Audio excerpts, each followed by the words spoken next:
कि इसकी पूरी उम्मीद कही जा सकती है। नमस्कार, मैं रविंद्र सिंह आपके साथ। केंद्र सरकार ने फैसला लिया है लोकसभा चुनाव से ठीक पहले, या यूं कहें कि मास्टर स्ट्रोक खेला है। मोदी सरकार ने फैसला लिया है कि वो सवर्णों को 10% आरक्षण देगी।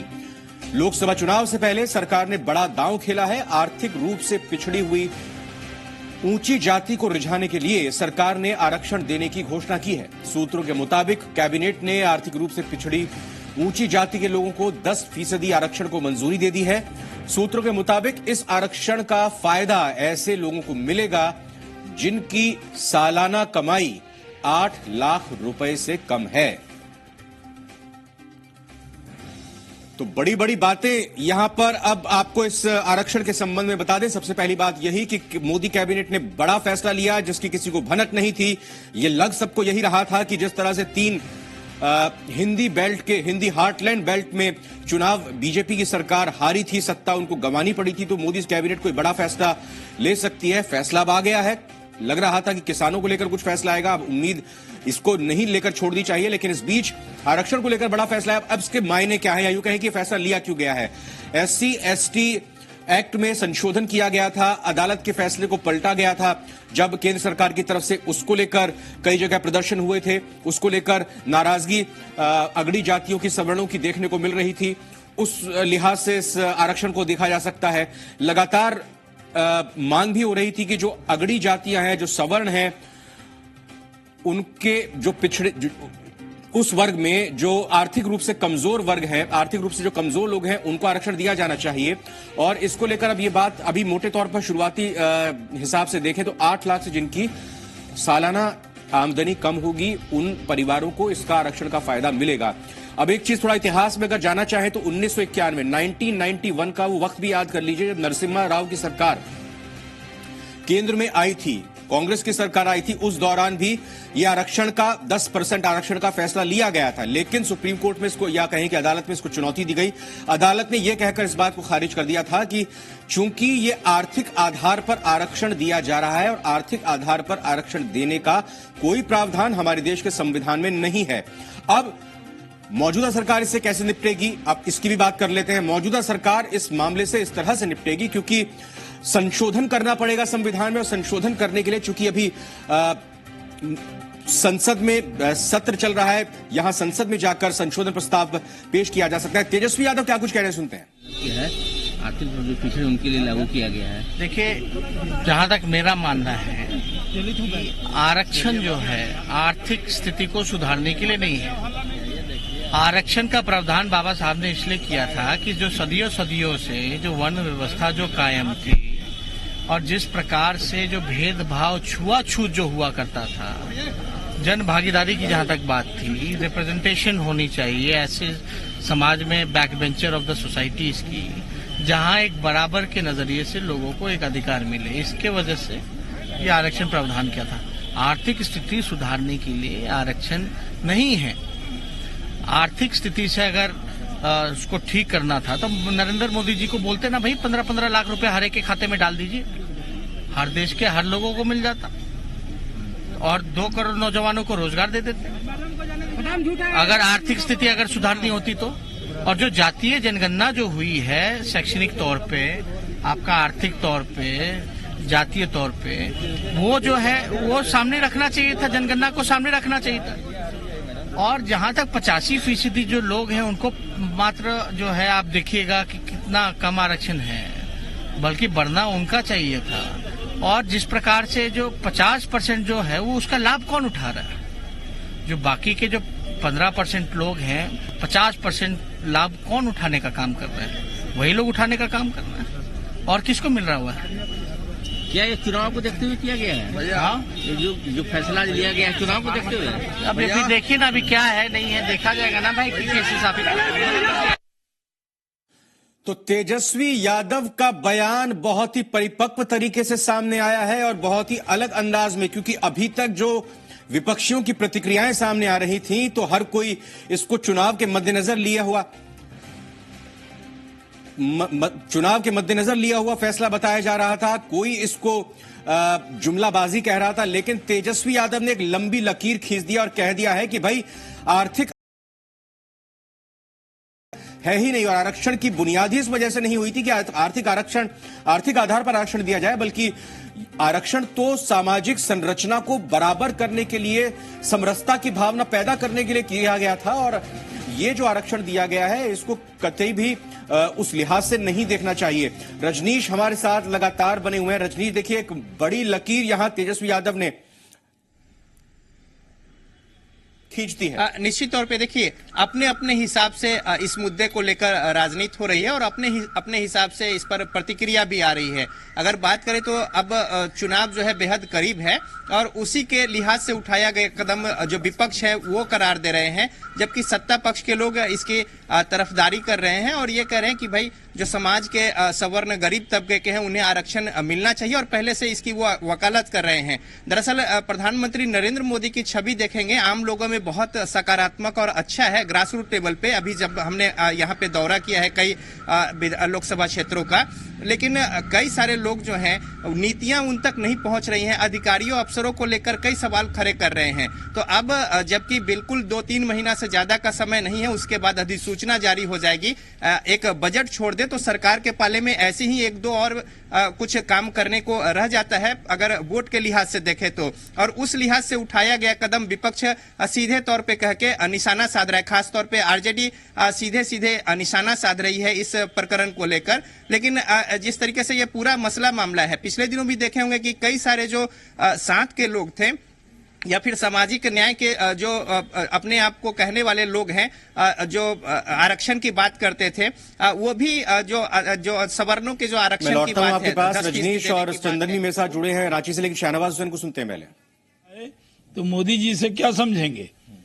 एक नहीं अनेक बार कांग्रेस झूठ का पिटारा लेकर आती है और पूरी तरह वो डिफ्यूज हो जाता है, फिर कांग्रेस कोई नया अरंगा खड़ा कर देती है। राफेल पर भारतीय जनता पार्टी की सरकार ने, एनडीए की सरकार ने पूरी तरह एक एक बात देश के सामने रखी है। कांग्रेस अपने आप को सुप्रीम कोर्ट से भी और संसद से भी ऊपर समझती है।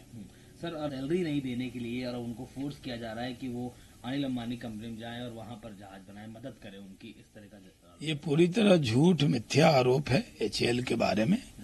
एचएएल के अंदर 1 लाख करोड़ का प्रोजेक्ट पाइपलाइन के अंदर है।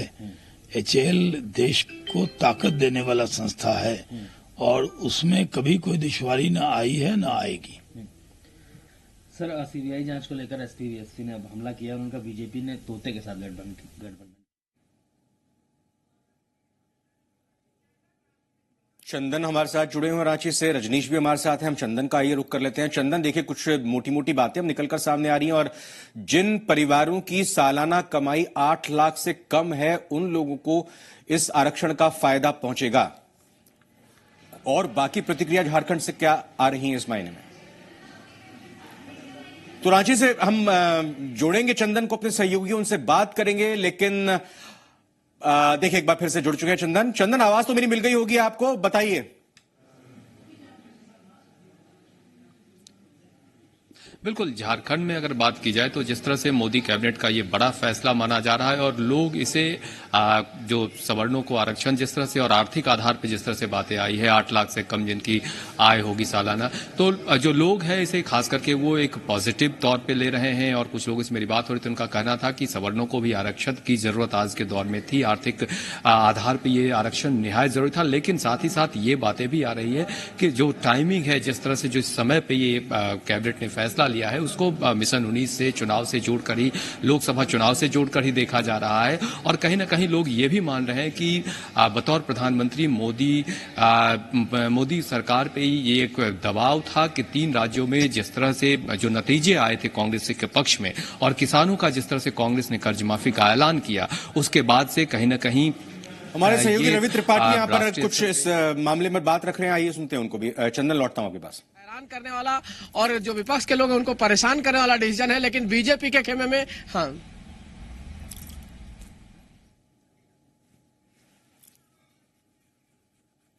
तो रवि त्रिपाठी जानकारी दे रहे थे, महत्वपूर्ण तरीके से आपने उनकी जानकारी को सुना।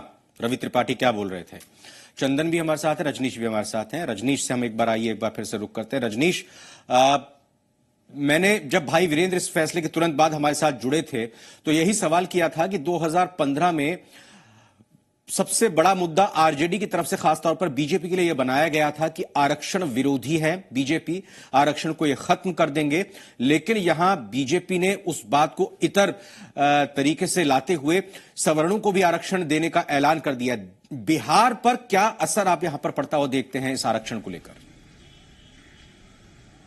देखिए, ग्रास रूट लेवल पे कई सारी बातें थी और इसका फीडबैक जो है वो बीजेपी को है, इल्म है इन बातों का, और उसको लेकर कई जगहों पर उसे दुरुस्त करने की कोशिश कवायद चल रही है। आरक्षण, जहां तक SC ST का मामला था, उसको लेकर सवर्ण समाज जो है वो काफी नाराज थे और उन्होंने खुले तौर पे प्रतिक्रिया दी थी कि अगर इसे दुरुस्त नहीं किया गया तो फिर वो सही नहीं होगा। वोट कास्ट करने को लिहाज से, वोटों की गोलबंदी को लिहाज से प्रधानमंत्री नरेंद्र मोदी की छवि अच्छी है। वैसे ही राम मंदिर का मुद्दा है, उसको लेकर भी नाराजगी है, जिस तरीके से अभी जो डेवलपमेंट हुआ है उसको लेकर। इन सारी बातों को देखकर ये जो कदम उठाया गया है, इसे विपक्ष जो है वो वोट के लिहाज से, राजनीति के लिहाज से जोड़कर देख रही है। लेकिन बीजेपी की अगर बात करें या उनके जो गठबंधन में सहभागी हैं, चाहे वो दूसरे पार्टियां ही क्यों न हो, LJP हो या फिर दूसरी। बिल्कुल, आसिफ इकबाल हमारे सहयोगी भी इस वक्त मौजूद है, चिराग पासवान के साथ सुनते हैं। पिछड़े वर्ग के लिए नहीं, बल्कि अगड़े वर्ग के लिए, और वो भी जो आर्थिक रूप से कमजोर हैं। इसकी मांग लोजपा बहुत दिनों से करती आई है। लोजपा के पार्लियामेंट्री संसदीय बोर्ड के अध्यक्ष चिराग पासवान हमारे साथ हैं। सीधे चिराग से पूछे, चिराग कैसे देखते हैं आप इस निर्णय को? क्योंकि आप लोग लगातार, क्योंकि कई बार आपके राष्ट्रीय अध्यक्ष ने इस बात की मांग की थी। नहीं, सबसे पहले तो इस फैसले का हम लोग पूरी तरीके से स्वागत करते हैं। और लोक जनशक्ति पार्टी, मुझे लगता है कि बहुत पहली ऐसी पार्टी रही जिसने बहुत प्रमुखता से इस बात की हम लोगों ने मांग की। हमारे राष्ट्रीय अध्यक्ष आदरणीय रामविलास पासवान जी ने पार्टी की तरफ से, संसदीय बोर्ड का अध्यक्ष होने के नाते मैंने निरंतर हम लोगों ने इस बात की मांग की थी कि जो अगड़ी जाति में जो गरीब वर्ग के जो लोग हैं उनको भी उनका हक मिलना चाहिए। उनको भी हम लोगों ने 15% आरक्षण की हम लोगों ने मांग की थी। बहरहाल 10% उनको आरक्षण इसमें दिया गया।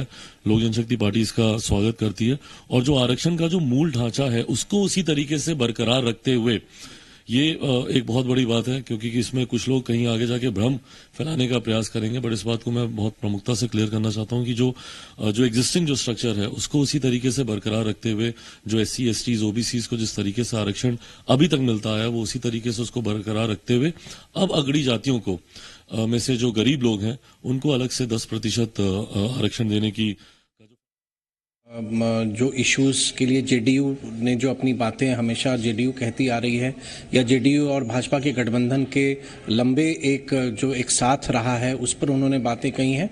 तो बहुत ही बढ़िया ढंग से माननीय मुख्यमंत्री जी ने बातों को रखा है और कई ऐसे प्रश्न जो मीडिया में कभी ना कभी लोग उठाने की कोशिश करते थे या विपक्ष वाले भी उठाने की कोशिश करते थे, मेरी समझ से, व्यक्तिगत रूप से मैं मानता हूं कि उन सभी प्रश्नों का माननीय मुख्यमंत्री जी ने बहुत बेहतर तरीके से आज उत्तर दिया है। उन्होंने राहुल गांधी के ऊपर ये ऑर्डिनेंस फाड़ने वाले आज किसके साथ हैं, ये देखिए महागठबंधन तो ये लगातार ये बात समझने वाली है कि ये एक ऐसा गठबंधन है जहां पर कोई एक। तो नीतीश मिश्रा यहां पर अपनी बात सामने रखते हुए, लेकिन आज का मुद्दा बड़ा यही है कि 10% आरक्षण अगड़ी जाति को, सवर्णों को, जो आर्थिक तौर पर पिछड़े हुए हैं उनको मिलेगा।